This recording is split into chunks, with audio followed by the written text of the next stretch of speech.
Terrace के अंदर आज हम करेंगे गैमेटोफिटिक जनरेशन। और जो स्पोरोफिटिक जनरेशन हम इससे नेक्स्ट वीडियो पहले वाले वीडियो में कर चुके हैं। तो स्पोर जहां से स्पोर्स की फॉर्मेशन हो रही थी, और स्पोर क्या है, first cell of gametophytic generation. जहां से मतलब स्पोरोफिटिक जनरेशन एंड होती है, वहीं से गैमेटोफिटिक जनरेशन का इनिशिएशन होता है। तो ये क्या है कि जो स्पोर्स है वो फर्स्ट सेल है, यानी कि स्पोर्स की फॉर्मेशन होती है, गैमेटोफिटिक जनरेशन वहां पर स्टार्ट हो जाती है। तो आज हम करेंगे टेरिस की गैमेटोफिटिक जनरेशन। जो स्पोर्स होते हैं उसके अंदर मोस्टली वो बहुत ही माइन्यूट स्ट्रक्चर होते हैं, डस्की डार्क कलर के होते हैं, रफली ट्रेंगुलर होते हैं शेप के अंदर, और जो ट्राई रेडिएट कंडीशन होती है वो इजिली विजिबल होती है। उनके अंदर जो मार्क होता है उनके सरफेस पे ट्राई रेडिएट कंडीशन का, वो इजिली दिखाई देता है।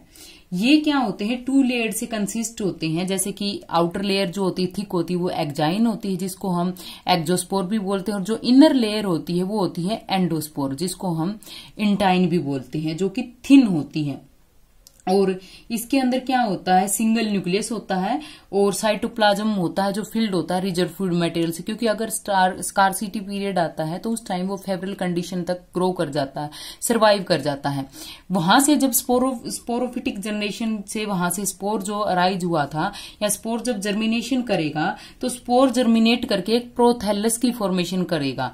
यहां पर ये जो हार्ट शेप स्ट्रक्चर दिखाई है, ये क्या है, कंप्लीटली एक प्रोथैलस है। प्रोथैलस किसका, टेरिस का। अगर कई बार ये क्वेश्चन आता है कि हार्ट शेप प्रोथैलस किसके अंदर फॉर्मेशन होता है, तो ऑब्वियसली टेरिस के अंदर। अगर हम ये कह सकते हैं कि नेक्स्ट घुमा करके क्वेश्चन आ सकता है कि टेरिस के अंदर किस तरीके के प्रोथैलस की फॉर्मेशन होती है, तो वो एक हार्ट शेप कंडीशन होती है या हार्ट शेप स्ट्रक्चर होती है। तो ये स्मॉल क्वेश्चन के अंदर कई बार क्वेश्चन आता है। तो इसके अंदर क्या होता है, यहां पर मल्टी सेलुलर कंडीशन के अंदर प्रेजेंट होता है, और ये इंडिपेंडेंट होता है। गैमेटोफिटिक जनरेशन वहां से करके जर्मिनेट करके प्रोथैलस की फॉर्मेशन हो चुकी है। ये रिप्रोड्यूस करके यहां पर सेक्स ऑर्गन की फॉर्मेशन करेगा, यानी कि मेल गैमेट और फीमेल गैमेट। ऑब्वियसली हम क्या कर रहे हैं आज, गैमेटोफिटिक जनरेशन। तो सबसे पहले हम जब प्रोथैलस को देखते हैं, तो जो मैच्योर प्रोथैलस होता है, देखो ये दिखाई दे रहा है, हार्ट शेप के अंदर है, ऑब्वियसली ग्रीन होता है, हार्ट शेप्ड होता है, और मल्टी सेलुलर होता है। और दूसरा इसके अंदर क्या, डोर्सो वेंट्रल कंडीशन, यानी कि डोर्सल और वेंट्रल सरफेस दोनों इसके अंदर प्रेजेंट होते हैं। थैलोइड स्ट्रक्चर होती है, और ये क्या करती है, ऑलमोस्ट मोइस्ट, और जो सैडी प्लेसेज होती है वहां पर ग्रो करेगी। तो इसके अंदर क्या है, ये यहां पर ऑटोट्रोफिक कंडीशन शो करता है। ऑटोट्रोफिक क्या, कि अपना खाना खुद बनाता है। जैसे मैंने अभी कहा कि ये ग्रीन होता है, ग्रीन तो यानी फोटोसिंथेसिस खुद करेगा तो अपनी मतलब जो भी फूड की रिक्वायरमेंट है कंप्लीट कर लेता है। तो ये ऑटोट्रोफिक होता है नेचर में, इसीलिए हमने कहा कि ये इंडिपेंडेंट कंडीशन के अंदर प्रेजेंट होता है। तो इसके अंदर क्या होता है, मेनली 2 ग्रोइंग पॉइंट होते हैं इसके अंदर, और वो कहां पर होते हैं, एपिकल नोज रीजन के अंदर। ये जो एरिया दिखाई दे रहा है ये है एपिकल नोज रीजन, और एपिकल नोच के अंदर 2 ग्रोइंग पॉइंट देखने को मिलते हैं। जो 2 ग्रोइंग पॉइंट होते हैं, एक तो मिडल वन होता है जिसको हम बोलेंगे सेलुलर कुशन एरिया है ये, और दूसरा क्या होता है, ये पेरिफेरल नोज रीजन, यानी कि जो पेरिफेरल रीजन है वो होता है बीच वाला क्या, सेलुलर, और इनको हम बोल सकते हैं लैटरल विंग्स। विंग की तरह दिखाई दे रहे हैं ये, कि एक विंग ये है, एक विंग ये है। तो ये यहाँ पर 2 ग्रोइंग पॉइंट हो गए, एक मिडल वाला और 2 पेरिफेरल, यानी कि विंग रीजन यहाँ पर। तो इसके अंदर क्या होता है, जो सेलुलर कुशन होता है ये ऑलमोस्ट थिक लेयर्ड होता है, मल्टीपल सेलुलर कंडीशन होती है इसके अंदर, as compare to lateral wing. Lateral wing यहाँ पर यूनिसेलुलर अनब्रांच्ड होते हैं, तो यूनिसेलुलर कंडीशन के अंदर प्रेजेंट होते हैं। ये बहुत ज्यादा थिन होते हैं as compare to cellular cushion या फिर सेंट्रल रीजन के। सेंट्रल रीजन यहाँ पर थिक रहेगा। अब इस रीजन के अंदर ही क्या होता है कि काफी सारी ये जो भी सेल्स प्रेजेंट होती है क्लोरोनकाइमेटस सेल्स होती हैं, जिनके अंदर स्मॉल डिस्कोइडल क्लोरोप्लास्ट फिल होता है। क्लोरोनकाइमेटस सेल्स है, स्मॉल डिस्कोइड फॉर्म के अंदर क्लोरोप्लास्ट प्रेजेंट है इनके अंदर। तो ऑब्वियसली जैसे इंडिपेंडेंट है, तो ये यहाँ पर अपने आप फोटोसिंथेसिस करेगा, क्योंकि क्लोरोप्लास्ट इसके अंदर प्रेजेंट है, जो हम पहले भी डिस्कस कर चुके हैं। अब इसके अंदर क्या होता है कि जो एपिकल रीजन है, एपिकल यानी कि जो एपिकल नोच वाला रीजन है, वहां पर फॉर्मेशन होती है किसकी, आर्केगोनियम की। जो यहाँ पर छोटे छोटे रेड कलर से दिखाया गया है वो क्या है, आर्केगोनियम। आर्केगोनियम मतलब फीमेल गैमिट, यानी कि फीमेल गैमिट की फॉर्मेशन करेगा यहाँ पर आर्केगोनियम। लेटरल इसके पोस्टीरियर रीजन के अंदर यहाँ पर जो रीजन है, बिल्कुल पोस्टीरियर रीजन के अंदर बिल्कुल नीचे वाला रीजन है, वहां पर फॉर्मेशन होती है इसके अंदर एंथ्रीडिया की। एंथ्रीडिया भी यहाँ पर रेड पेन से जो शो किया गया है वो है एंथ्रीडिया रीजन। यहाँ पर नीचे यहाँ पर मल्टीपल अमाउंट के अंदर यूनिसेलुलर रहीजोइड की फॉर्मेशन होती है। रहीजोइड्स क्या करते हैं, यहाँ पर सेम वही अंकोरेज का फंक्शन करते हैं। रहीजोइड यहाँ पर काफी सारे अमाउंट के अंदर जो मॉइस्चर कंटेंट होते हैं उनको अब्जॉर्ब करते हैं यहाँ वाले रीजन के अंदर। अब इसके अंदर की ये आर्केगोनिया और एंथ्रीडिया, जैसे मैंने कहा था कि ये डोर्सीवेंट्रल कंडीशन के अंदर प्रेजेंट होते हैं। डोर्सीवेंट्रल यानी कि डोर्सल और वेंट्रल। इसके अंदर जो आर्केगोनिया और एंथ्रीडिया दोनों ही यहाँ पर वेंट्रल साइड की तरफ से अराइज हो रहे हैं। वेंट्रल साइड कौन सी, नीचे की तरफ से। डोर्सल, बट वो दिखाई डोर्सल में भी देते हैं, क्योंकि ऊपर की साइड प्रोजेक्टिंग होते हैं, ऊपर की साइड दिखाई देते हैं। अराइज नीचे की साइड से होते हैं, लेकिन वो प्रोजेक्टिंग टाइप के होते हैं, ऊपर की साइड हमें दिखाई देते हैं। तो सबसे पहले इसके अंदर अगर हम देखेंगे तो सबसे पहले हम करते हैं एंथ्रीडिया की स्ट्रक्चर। जो एंथ्रीडिया होता है इसके अंदर वो यहाँ पर स्मॉल होता है और सेसाइल कंडीशन यानी कि बिल्कुल अटैच होता है इसके साथ में, और स्मॉल और ग्लोबोज स्ट्रक्चर की फॉर्मेशन करता है, ग्लोबोज लाइक स्ट्रक्चर की फॉर्मेशन।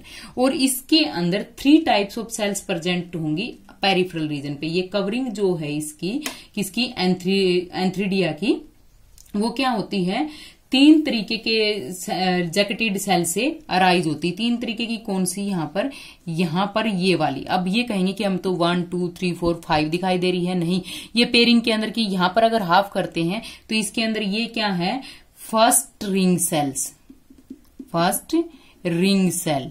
ये वाली है सेकंड रिंग सेल्स, और एपिकल रीजन पे प्रेजेंट होती है कैप सेल रीजन। और इसके अंदर मल्टीपल अमाउंट के अंदर प्रेजेंट होती है एंड्रोसाइट मदर सेल्स। काफी सारी एंड्रोसाइट मदर सेल्स होती है जो यहाँ पर डिफ्रेंशिएट करके फॉर्मेशन करती है एंड्रोसाइट, या फिर हम कह सकते हैं कि एंथ्रीडिया की। ऑलमोस्ट इसके अंदर 30 to 50 एंड्रोसाइट सेल्स प्रेजेंट होंगी इसके अंदर।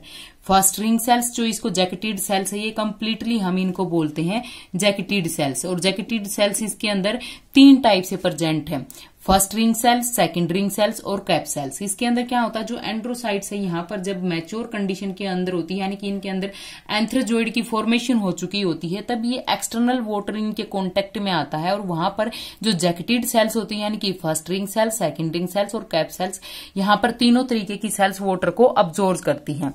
अब्जॉर्ब करने के बाद यहाँ पर जो एंड्रोसाइट मदर सेल्स है, ये क्या है, एंड्रोसाइट मदर सेल्स, और क्या कर देती है, ये एंथ्रोजोइड की फॉर्मेशन करेंगी, और साथ ही साथ ये भी अब्जॉर्ब करती हैं उस वाटर को। तो यहाँ पर अब्जॉर्प्शन के बाद में क्या होता है, ये सारी सेल्स डिजोल्व हो जाती है, और इनके अंदर यहाँ पर मास ऑफ सेल्स फॉर्मेशन हो जाती है। डिजोल्व हो गई क्योंकि एंथ्रीडिया यहाँ पर फॉर्मेशन हो चुका है। फिर जैसे ही ये डिजोल्व होती है तो यहाँ पर स्वेलिंग की वजह से यहाँ पर प्रेशर एक्सर्ट होता है, प्रेशर एक्सर्ट होता है तो ये कैप सेल्स जो होती है तो टिल्ट हो जाती है साइड में, या फिर कंप्लीटली यहाँ से रिमूव हो जाती है, और यहाँ से मास ऑफ सेल्स बाहर निकलता है एंथ्रोजोइड का। यहाँ पर जब ये बाहर निकलता है तो ये क्या होता है, ऑलमोस्ट स्पाइरल फॉर्मेशन के अंदर प्रेजेंट होता है एंथ्रोजोइड इसके अंदर, ये इस तरीके से। और मेनली यहाँ पर 3 पार्ट के अंदर डिवाइडेड होता है, जैसे कि, और ये मल्टी फ्लैजेलर कंडीशन होती है इसके अंदर, जैसे कि मल्टी फ्लैजेला इसके अंदर अराइज हो रहे हैं, मिडिल पोर्शन के अंदर से अराइज हो रहे हैं, और एंटीरियर और पोस्टीरियर रीजन से, यहाँ पर काफी सारे रीजन से फिलामेंट यहाँ पे अराइज हो रहे हैं। ये है एक सिंगल एंथ्रोजोइड, यानी कि मेल गैमेट, और ये इसके अंदर से निकल रहे हैं फ्लैजेला।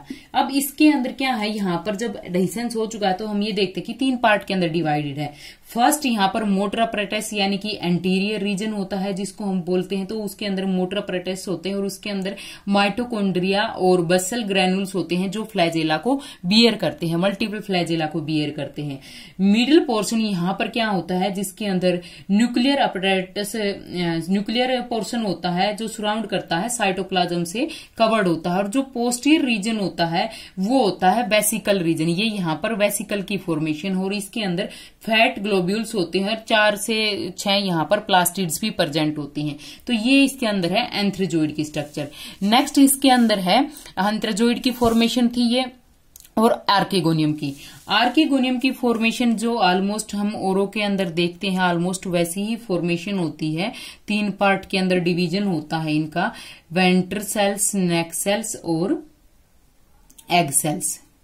ये है यहाँ पर एग सेल, ये वेंट्र कैनाल सेल, और ये है नेक कैनाल सेल। ये सारी की सारी सेल्स यहाँ पर कवर्ड होती हैं आउटर सेल से, जो कि इसको प्रोटेक्शन प्रोवाइड करेगा। कहां पर प्रेजेंट थी ये? एपिकल रीजन के अंदर प्रेजेंट थी। तो एपिकल में यहाँ पर सेम वही कंडीशन, यहाँ पर काफी सारी सेल्स, किसकी सेल्स है ये? प्रोथैलस की सेल्स है, जिसके अंदर ये एम्प्टीड होती हैं। बट इनके अंदर यहाँ पर जो नेक सेल्स होती है वो 3 to 7 नंबर के अंदर होती है। तो यहाँ वाले रीजन के अंदर क्या होता है, एक वेंटर होती है, एक एग होती है। नेक सेल्स, वेंटर और एग सेल्स तो इसके अंदर प्रोथैलस के अंदर ही एम्प्टीड रहते हैं, लेकिन जो नेक होता है वो बैकवर्ड पोस्टीरियर साइड की तरफ बेंडिंग होती है उसकी, और वो प्रोजेक्टिंग आउट होता है ऑन दी एपिकल सरफेस और डोर्सल सरफेस। वेंट्रल से अराइज होता है, लेकिन जो डोर्सल सरफेस होता है उसके ऊपर से ये दिखाई देती है नेक सेल्स। इसके अंदर भी सेम वही कंडीशन होती है। जब वाटर, ऑब्वियसली देखो एंथ्रोजोइड नीचे की साइड है, यहाँ पर जाते हैं इसके अंदर तो एपिकल रीजन में भी पहुंचता है वाटर। तो जब वाटर पहुंचता है तो इसमें सारी की सारी सेल्स अब्जॉर्व कर लेती है वाटर को। वाटर को अब्जॉर्व के बाद यहाँ पर ये सारी की सारी डिसइंटीग्रेट हो जाती है नेक सेल्स और वेंटर सेल्स। इसके बाद में यहाँ पर एक विस्कस सब्सटेंस की फॉर्मेशन होती है, और जो इसके अंदर विस्कस सब्सटेंस के अंदर केमिकल प्रेजेंट होता है ऑलमोस्ट वो मैलिक एसिड होता है। तो इसके अंदर कीमोटैक्टिकली अट्रैक्टेंट होता है, कीमोटैक्टिक अट्रैक्टेंट, यानी कि केमिकल के थ्रू वो अट्रैक्ट होते हैं क्या? एंथ्रोजोइड। एंथ्रोजोइड यहाँ पर फिर पूरा का पूरा रास्ता मिल जाता है उनको। जैसे ये डिजोल हो जाता है विस्कस सब्सटेंस की फॉर्मेशन, सेम इसके अंदर भी प्रेशर एग्जर्ट होता है, और जो एपिकल रीजन होता है वहां से सेल्स रिमूव हो जाती है और पूरा रास्ता मिल जाता है एंथ्रोजोइड को आने के लिए। तो यहाँ पर जैसे ही एंथ्रोजोइड आता है तो जो सबसे पहले एंथ्रोजोइड एंटर करता है वो एक सेल के साथ में फ्यूजन करेगा, और फ्यूजन करके फॉर्मेशन करेगा यहाँ पर जाइगोट की। जाइगोट क्या है? यहाँ पर 2n कंडीशन यानी कि डिप्लॉइड कंडीशन है। इसके अंदर फर्टिलाइजेशन के लिए वाटर की रिक्वायरमेंट बहुत ज्यादा जरूरी है। देखो जो वाटर आया था इसके पास में, ऑब्वियसली उसके लिए एंथ्रोजोइड का लाइब्रेशन, आर्केगोनियम की जो नेक रीजन है उसकी ओपनिंग प्लस दोनों का फ्यूजन, ये रिस्पॉन्सिबल होता है इस चीज के लिए। तो यहां पर आकर के इसका फ्यूजन हो गया था। अब इसके अंदर क्या होता है, देखो जो ये प्रोथैलस रीजन है, प्रोथैलस रीजन के अंदर यहां पर काफी सारी अमाउंट के अंदर आर्केगोनिया प्रेजेंट होते हैं। बट जो इसके अंदर क्या होता है कि ऑलमोस्ट सिर्फ एक ही आर्केगोनियम नेक्स्ट जनरेशन के अंदर जाता है, या एक के अंदर ही जाइगोट की फॉर्मेशन होती है, एक के अंदर ही फर्टिलाइजेशन होता है, और आर्केगोनियम के अंदर कोई भी फर्टिलाइजेशन नहीं होता है। सबसे पहले जिस भी आर्केगोनियम के अंदर एंथ्रोजोइड जाकर के फ्यूज कर जाता है वहीं जाइगोट की फॉर्मेशन होती है। उसके बाद में जो जाइगोट है, जाइगोट यहाँ पर फर्स्ट सेल होती है किसकी? स्पोरोफिटिक जनरेशन की। देखो ये स्पोर थी वो क्या थी?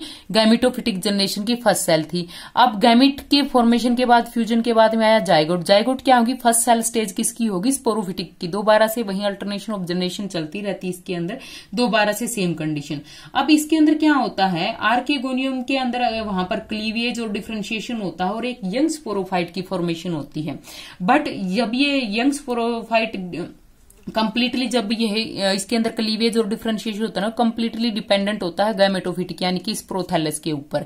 लेकिन जब जैसे ही उसके अंदर फर्स्ट लीफ और रूट की फॉर्मेशन हो जाती है तो उस टाइम वो क्या होता है, लीफ फॉर्मेशन हो गई, ऑब्वियसली वो फोटोसिंथेसिस करना स्टार्ट कर देता है। तो जैसे ही फर्स्ट लीफ स्टेज की फॉर्मेशन होती है तो वो यहां पर धीरे धीरे वहां पर क्या होता है, ये जो प्रोथैलस है वहां पर ड्राई होना या डिके होना स्टार्ट हो जाता है, क्योंकि अब जो स्पोरोफिटिक जनरेशन अराइज हुई वो इंडिपेंडेंट बन गई, वो दोबारा से फोटोसिंथेसिस करने के लिए कैपेबल हो गई है। तो इस तरीके से वो पूरा इंडिपेंडेंट होता है, तो उसके बाद में प्रोथैलस डाई होना स्टार्ट हो जाता है। यानी कि पहले प्रोथैलस के ऊपर जब तक डिपेंडेंट था तब तक प्रोथैलस यहाँ पर लाइव था, लेकिन जैसे ही उसकी डिपेंडेंसी बंद हुई स्पोरोफिटिक प्लांट की, तो उसके बाद में यहाँ पर प्रोथैलस की डेथ हो गई थी। तो यहाँ पर काफी सारे वही आर्केगोनियम होते हैं, लेकिन सिर्फ एक सिंगल सरवाइव करता है। तो ये था इसके अंदर गैमेटोफिटिक जनरेशन, और इसके साथ ही पूरा टेरिस का चैप्टर कंप्लीट होता है।